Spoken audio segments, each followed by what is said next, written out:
the devil within. Rights and responsibilities of the media in America. When people think about the media in America, people expect to get reliable news about the world around them. The media in America is taking advantage of those rights given to them by the First Amendment in order to make more money, and is failing to fulfill the responsibilities of reporting accurate news. Since the founding of America, the way the media covers news has become more sensationalized and inaccurate. The First Amendment was created to allow freedom of speech, freedom of press, and freedom of expression. This amendment was designed to guarantee that Americans' basic civil liberties would not be threatened by the government. An example of these rights is, Congress shall make no law respecting an establishment of religion, or prohibiting the free exercise thereof, or abridging the freedom of speech or the press, or the right of the people peaceably to assemble and petition the government for a redress of grievances. Today, many media outlets are taking advantage of these rights. These rights were included in the Constitution because American society needed to know what their government was doing. Common Sense was a pamphlet written by Thomas Paine on January 10, 1776. In this pamphlet, Paine explains that the British government was limiting the rights of the people. He argues that they need more freedom, rights, and responsibility. Paine argued that the freedom of press, expression, and speech would assure the power of the government would be kept in check. Paine is saying that all people have the right to information. The media's responsibility is to report this information truthfully. Throughout history, the media has not always fulfilled their responsibility to the American people. There are many examples of the media irresponsibly reporting news to make more money. In the late 1800s, Joseph Pulitzer and William Garrison Hearst owned their own newspaper companies. Pulitzer owned the New York World and Hearst owned the New York Journal.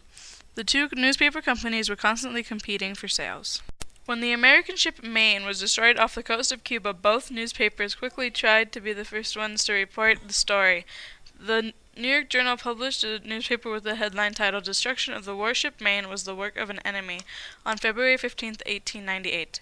They published that the Spanish blew up the ship without truly fulfilling their responsibility of telling the whole truth, hoping that it would boost sales for their company. Hearst sent a group of reporters to Cuba to monitor the war. When reporters sent Hearst a telegram telling him that not a lot was happening, Hearst realized that if he could get more people to buy his papers, he could also influence the president.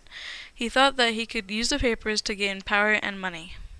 To do this, he needed people to become excited, and that meant changing the truth. Hearst famously replied to a telegram from reporters he had sent to Cuba that if you furnish the pictures, I'll furnish the war. While historians dispute if this telegram exchange took place, Hearst used his images, articles, and newspaper sales to pressure the U.S. government.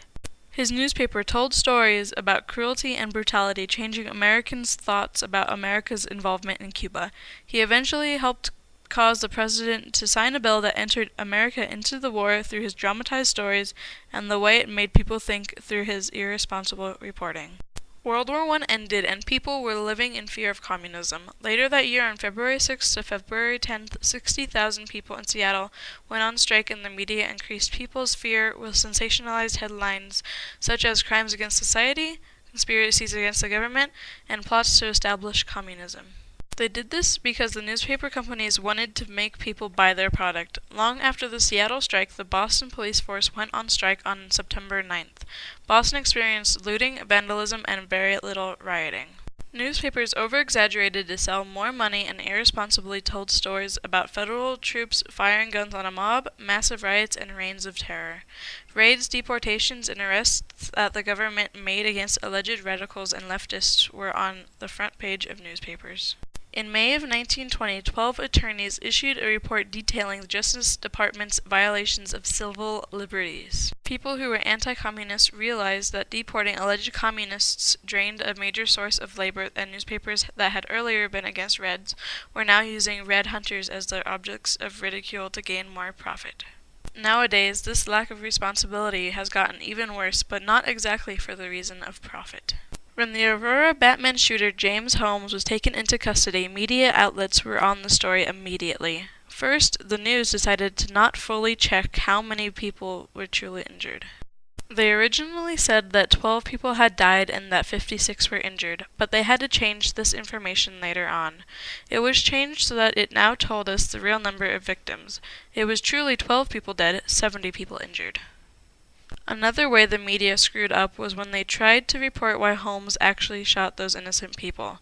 One conspiracy states that Robert Holmes, James Holmes' father, brainwashed him and forced James to do that, hoping that it would cause him not to have to appear in court for a scandal his bank was going through. This conspiracy was later proven wrong when police discovered that Holmes had been planning the attack for a long time and other information. Another conspiracy says that there were 2 people shooting in the theater because they found another gas mask left in the theater. So, this helps prove that the media isn't fulfilling their responsibilities because they are coming up with stories about Holmes before making sure they have accurate information and reporting a false amount of victims. We have just seen that over the years, the media has failed multiple times at fulfilling their responsibilities and using their rights to freedom of speech as an excuse to manipulate these stories or to just tell complete lies. People have used the media to influence people's opinions, tell lies, and make things seem worse than they are. This is happening more often nowadays, causing us to ask ourselves one important question.